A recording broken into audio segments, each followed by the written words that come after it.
Je viens de Normandie, mais j'ai épousé une Provençale et elle m'a appris à occuper l'espace. Alors, j'ai voilà, j'ai besoin d'avoir un petit peu d'espace autour de moi. Donc, je m'appelle Philippe Anquetil, je suis pasteur, secrétaire général de la fédération. Alors, pour ceux qui ne me connaissent pas, je suis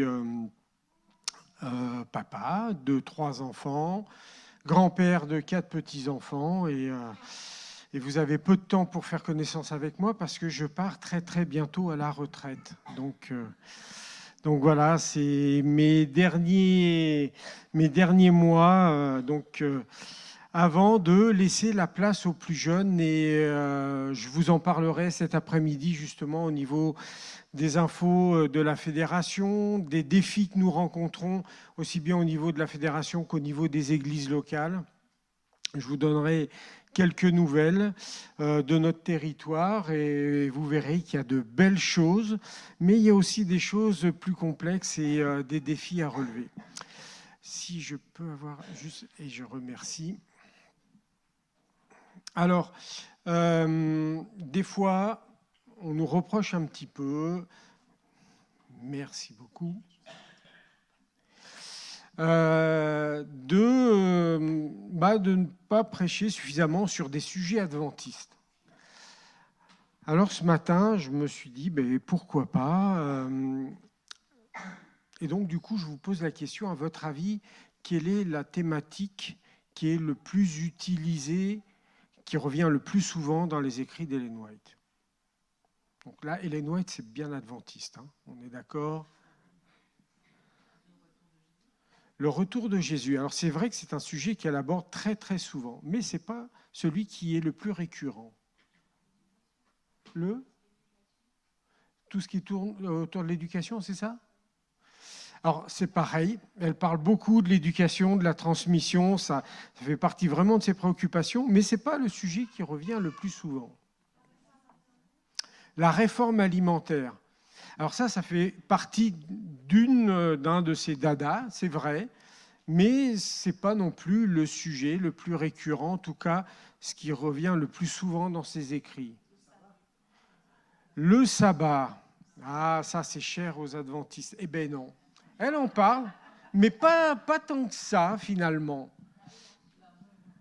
La rédemption, j'ai entendu le salut. Les jeunes qui quittent l'Église. Elle a le souci des jeunes. On en parlera cet après-midi des jeunes. Certains quittent l'Église, mais d'autres y restent. Et c'est aussi là une bonne nouvelle. Alors oui, elle parle de l'amour de Dieu. Quand vous ouvrez un livre d'Ellen White, c'est impressionnant comme ce thème, mais revient tout le temps. Vous ne tournez pas une page sans qu'elle parle de l'amour de Dieu et de ce qui va avec, du salut en Jésus-Christ. Et ça fait partie vraiment du fondement, alors peut-être pas de nos spécificités, mais du fondement adventiste. C'est le sujet, en tout cas, pour lequel, en tout cas, nous nous réunissons aujourd'hui et sur lequel nous pouvons construire notre espérance. Il y a quelques années de ça, lorsque donc j'étais pasteur d'une église sur Lyon, on avait organisé des soirées avec des sujets à thème. C'était des soirées portes ouvertes. Et donc, on avait mis des affiches un petit peu partout. Et on discutait de sujets de société, de sujets peut-être aussi un petit peu existentiels, la mort, pourquoi la souffrance, y a-t-il quelque chose après la mort, du coup le paradis existe-t-il, tout ça. Et donc on avait tout un tas de thématiques et des gens qu'on ne connaissait pas du tout venaient, voyaient les portes ouvertes, le sujet du soir et ils entraient. Alors on était assez surpris parce que finalement ça marchait pas trop mal. Et un soir, une dame que je n'avais jamais vue assiste au sujet, et le sujet du soir, c'était justement le salut en Jésus-Christ. tout ce que Dieu avait mis en œuvre pour le salut de chacun d'entre nous, comment à travers Jésus, nos péchés étaient pardonnés, étaient effacés. Et donc, c'était à peu près une demi-heure, trois quarts d'heure de réflexion, quelques questions. Puis après, vous savez, il y a toujours ce petit verre de l'amitié où on cherche à rencontrer les gens. Et là, je voyais que cette dame, elle était pressée de partir. Donc, du coup, j'essaye de, excusez-moi le terme, de la coincer juste avant qu'elle s'en aille pour pouvoir au moins échanger avec elle. Et donc, je lui pose cette question toute bête, comment vous avez trouvé la soirée je crois que c'est la première fois que vous venez. Elle me dira, ah, c'était magnifique. Ce que j'ai entendu, vraiment, c'était super. Voir l'amour de Dieu et de voir comment il a mis tout ça en œuvre à travers son Fils, c'est extraordinaire. Mais hélas, son visage s'assombrit, elle me dit, c'est pas fait pour moi. Ah, bon. Et comment ça, c'est pas fait pour vous? Ben non, c'est pas possible. Dieu, il peut pas me pardonner. Mais il peut pas vous pardonner. Vous voulez dire que il y a des péchés que vous auriez faits qui sont impardonnables? Non, non, c'est pas possible. J'ai commis trop d'erreurs dans ma vie et Dieu ne peut pas me pardonner. Et cette femme était d'une tristesse en voyant un cadeau extraordinaire que Dieu lui faisait et de ne pas y avoir accès. Vous imaginez un enfant devant un sapin, devant un magnifique cadeau, et de lui dire « mais ça, c'est pas pour toi ». La frustration, la peine, la tristesse que ça doit générer. Et alors, moi, de lui dire, mais vous pensez que le sacrifice de Jésus n'est pas assez grand pour pouvoir couvrir ce que vous avez fait? Je ne savais pas ce qu'elle avait fait, et quelque part, ça ne m'intéressait pas. Et elle ne m'a pas répondu, et elle est partie toute triste, et elle n'est pas revenue. Cette personne était convaincue que le regard que Dieu posait sur elle était suffisamment dur, froid, pas assez compatissant pour lui pardonner ce qu'elle avait fait. La notion du jugement. Alors ça aussi, on n'a pas évoqué forcément dans les thématiques qu'Ellen White développe régulièrement dans ses écrits. Alors la notion du jugement revient aussi assez régulièrement. Et je ne sais pas comment vous percevez ça, mais c'est vrai que ça peut... les jeunes, ça peut faire flipper un peu, non? C'est quelque chose que j'ai jamais vraiment débattu à la maison avec les enfants. Et pourtant, je me rappelle de mes filles qui étaient des jeunes ados vers 12-13 ans et qui me disaient « Papa, la nuit, on fait des cauchemars parce qu'on a peur du retour du Christ. » Mais pourtant, je n'ai pas l'impression que je vous ai mis une pression quelconque là-dessus. Non, non, c'est pas toi, mais on entend des choses à l'église, les temps de la faim, les catastrophes, il va falloir fuir dans les montagnes. Cette peur, parfois que l'on cultive aussi, d'un Dieu qui juge, qui nous attend au tournant, qui surveille tout ce qu'on fait, qui note. Il note tout, Dieu. Et à la fin, il y aura la liste. Waouh! Ça fait peur. Et pourtant, le jugement, mais c'est une super bonne nouvelle. Vous êtes d'accord? On est d'accord, le jugement, c'est une très bonne nouvelle. Et vous savez pourquoi c'est une bonne nouvelle, le jugement? Mais parce que Dieu nous aime. Et on va voir ce que Dieu fait du jugement pour chacun de nous. Alors vous connaissez très très bien ce texte, même peut-être par cœur. Dieu a tant aimé le monde, afin que quiconque croit en lui... Bravo, bravo. Texte incontournable de l'Évangile, un des plus beaux textes de la Bible. Dieu nous aime tellement que n'importe qui, même cette dame qui croit avoir commis les pires des péchés, même elle, eh bien, Dieu veut qu'elle ait la vie éternelle. Ça, c'est formidable. Est-ce que vous connaissez les versets 17 et 18 ? Est-ce que quelqu'un pourrait nous lire les versets 17 et 18 ? Ils sont tout aussi interpellants, tout aussi bouleversants. Là aussi, on parle de jugement dans ces versets et on parle de salut, évidemment.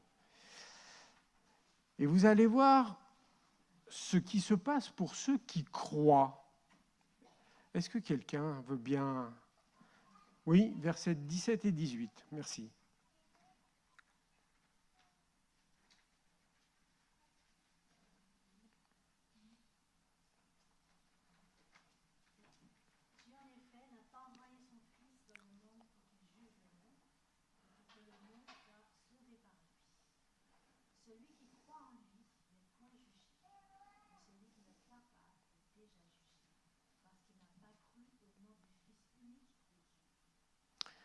Dieu n'a pas envoyé son Fils pour juger le monde, mais pour le sauver. Celui qui croit n'est pas jugé ou ne passe pas en jugement. Celui qui croit ne passe pas en jugement. Le jugement n'est pas fait pour ceux qui croient. Là, on a peut-être loupé des choses, là. C'est ce que dit Jean. Enfin, Jean, Jésus. Celui qui croit ne passe pas en jugement. Mais celui qui ne croit pas se condamne lui-même. Parce que du coup, en ne croyant pas, lui, il va passer en jugement. Alors comment ça se passe, cette histoire-là ? Vous avez un texte qui nous redonne un petit peu plus de clarté sur cette histoire de non-jugement pour ceux qui croient. Regardez Romains chapitre 8, verset 1. Il n'y a pas de jugement ou de condamnation pour ceux qui croient en Jésus-Christ. Ceux qui croient en Jésus-Christ ne passent pas par le jugement ou ne reçoivent pas le châtiment du jugement. Ça, c'est incroyable. On parlait tout à l'heure à l'école du sabbat, et parfois on blague là-dessus un peu sur la question de la perfection. Comme quoi il faudrait être parfait pour être sauvé. C'est vrai, sauf que vous êtes déjà parfait. Enfin, et moi aussi. Alors, moi, j'ai un peu plus de mal parce que je me connais. Moi, je ne vous connais pas, donc j'imagine que vous êtes des gens bien, complètement parfaits. Moi, je me connais et je peux vous dire qu'il y a du travail avant d'arriver à la perfection. Et pourtant, si je ne passe pas en jugement, ça veut dire que quelque part, il y a une forme de perfection, puisque je ne suis pas condamné. En fin de compte, vous avez un certain nombre de textes qui nous parlent de ce vêtement de justice que l'on revêt. Ce vêtement-là, vêtement de justice, ça veut dire que ce n'est pas nous qui sommes justes, mais nous sommes rendus justes à travers Jésus. Vous imaginez, la foi, finalement, la foi, c'est un petit peu une garde-robe, et on trouve le manteau qui nous va bien, que Jésus nous remet à l'entrée. Bien, mon ami, avant soi-disant de passer dans le jugement, enfin, c'est ceux qui ont les habits pas propres qui passent en jugement. Toi, on va t'habiller parce que tu crois en moi. Et donc, du coup, tu revêts ce vêtement qui est tout propre, tout beau, sur lequel on n'a rien à dire finalement. Alors dessous, oui, dessous, il y a des choses qui ne sont pas très bien. Mais toi, tu ne passes pas en jugement tout simplement parce que tu as revêtu ce vêtement-là. Alors vous allez me dire, ouais, mais d'accord, ok, alors à quoi sert la loi? Et si on est déclaré juste, et si Jésus nous transforme, alors il nous transforme, mais si Jésus nous revêt de cette justice qui fait qu'aux yeux de Dieu nous sommes purs, à quoi ça sert de continuer à suivre la loi? Nous allons prendre ce texte de l'Épître aux Galates qui nous explique avec beaucoup de pédagogie, c'est normal puisqu'on va parler de pédagogue, de ce qu'est la loi. Alors, je vais vous le lire en parole de vie. Avant que le temps de croire au Christ arrive, donc avant que Jésus arrive, la loi nous gardait prisonniers. Il fallait attendre le moment où Dieu nous faut reconnaître cette foi, donc le moment où Jésus arrive.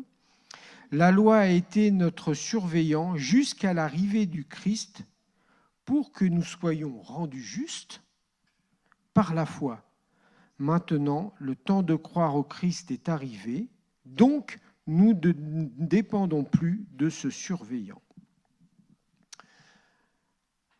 Alors, ce qui est intéressant, évidemment, c'est d'aller piocher un petit peu dans le grec et d'aller voir les différents mots. Je vais juste m'attarder sur un des mots qui est utilisé là, le mot surveillant ou parfois gardien dans certaines traductions. Alors, pédagogue, c'est le vrai mot. C'est le mot qui est utilisé en grec, le pédagogos, qui veut dire le conducteur d'enfants. Alors, qu'est-ce qu'était un pédagogue à l'époque de Paul? C'était un serviteur, donc très très souvent un esclave, en général quelqu'un d'assez baraqué, parce qu'il avait la responsabilité de prendre l'enfant du maître et de l'amener à l'enseignant. Donc de traverser les rues de la ville avec ce petit enfant qu'il prenait par la main et qu'il l'amenait jusqu'à l'école, donc jusque chez l'enseignant. Une fois qu'ils étaient devant la maison de l'enseignant, le pédagogue laissait l'enfant et puis lui, il attendait tranquillement dehors. Une fois que le cours était terminé, le pédagogue reprenait l'enfant et le ramenait chez le maître. Donc, quelque part, c'était un garde du corps. Mais vous allez me dire, mais pourquoi Paul il utilise cette image-là? À quoi ça nous sert? Et pourquoi il dit que la loi, c'est un pédagogue? C'est très simple. Quand vous regardez ce texte, avant, on n'avait pas d'enseignant, on n'avait pas Christ, donc on n'avait que ce pédagogue, que cette loi qui était là, que cette loi qui était là. Maintenant que Christ est arrivé et que c'est lui qui nous enseigne à être ce que l'on est aujourd'hui, voilà comment ça se passe. Le pédagogue me prend par la main et m'amène chez Jésus-Christ. Une fois que je suis avec Jésus, mais je suis en sa présence, je suis rempli de lui, je vis de sa vie, je vis du Saint-Esprit, j'ai plus besoin de la loi. C'est Christ qui vit en moi. Super! Seulement, moi, je me connais. Il y a des fois, assez souvent, hop, un petit écart par-ci, un petit écart par-là, on sort de chez Jésus, on va faire notre vie dehors, dans les rues, et puis on s'éloigne. Et là, la loi, le pédagogue nous dit, hé l'ami, regarde ce que tu es en train de faire là. Il me semble que tu es en train de pécher. Ce serait bien que je te ramène vers Jésus-Christ quand même. Hein. Et la loi, elle nous sert à ça, à nous ramener sans arrêt au Christ. La loi, c'est notre conscience qui nous dit « Ah, là, tu es en train de faire n'importe quoi. Tu as besoin d'un sauveur. Retourne vers le Christ. Redemande-lui cette connexion qui te nourrit. » Alors le salut, c'est un véritable cadeau que Dieu nous donne. Un cadeau, ça ne se mérite pas. À partir du moment où ça se mérite, ça devient une récompense. D'accord ? Et puis si vous avez fait des efforts et que vous avez donné un petit peu de sous et pas mal d'énergie, ça devient un salaire. Le salut est un cadeau. Vous n'avez rien fait pour le mériter. Vous avez juste accepté d'enfiler ce manteau qui vous rend tout juste. Que régulièrement on quitte pour retrouver notre manteau charnel. Mais la loi est là pour nous amener à reprendre ce manteau-là de justice. On n'a absolument rien à faire pour bénéficier de ce salut que le Seigneur nous donne.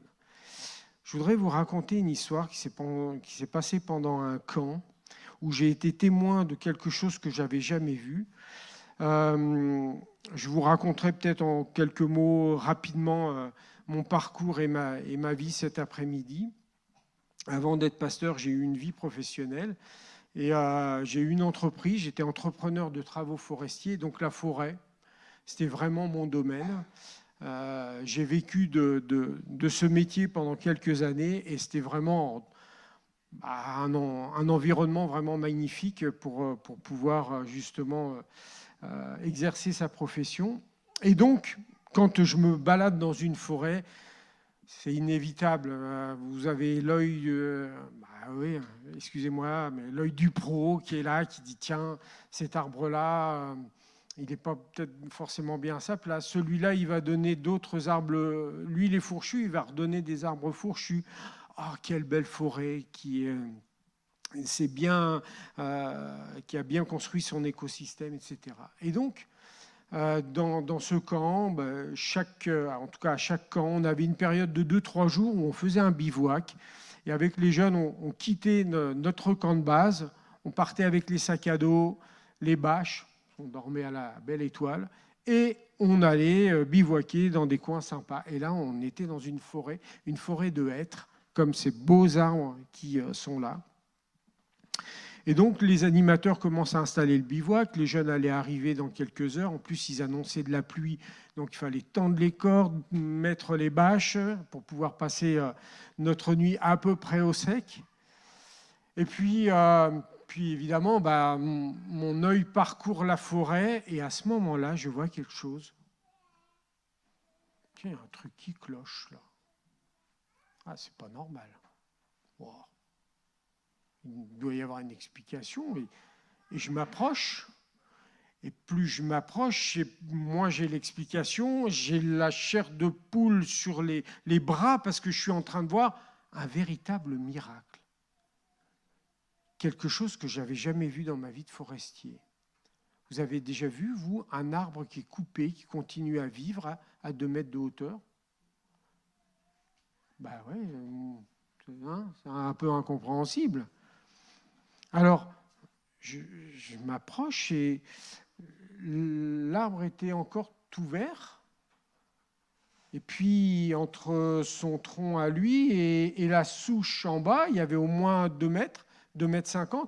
Et la souche commençait à se décomposer.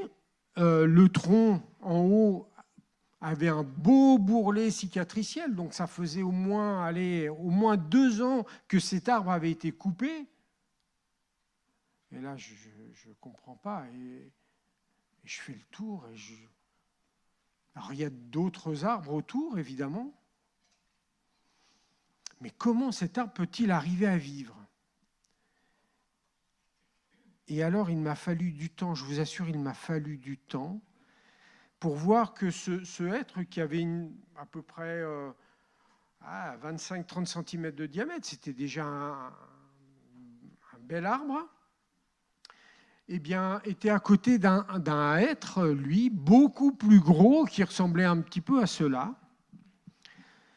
Et un peu plus haut, mais vraiment haut dans les branchages, il y avait des branches qui s'étaient croisées, et avec le temps, qui s'étaient liées l'une à l'autre, et qui finalement avaient fini par créer une liaison.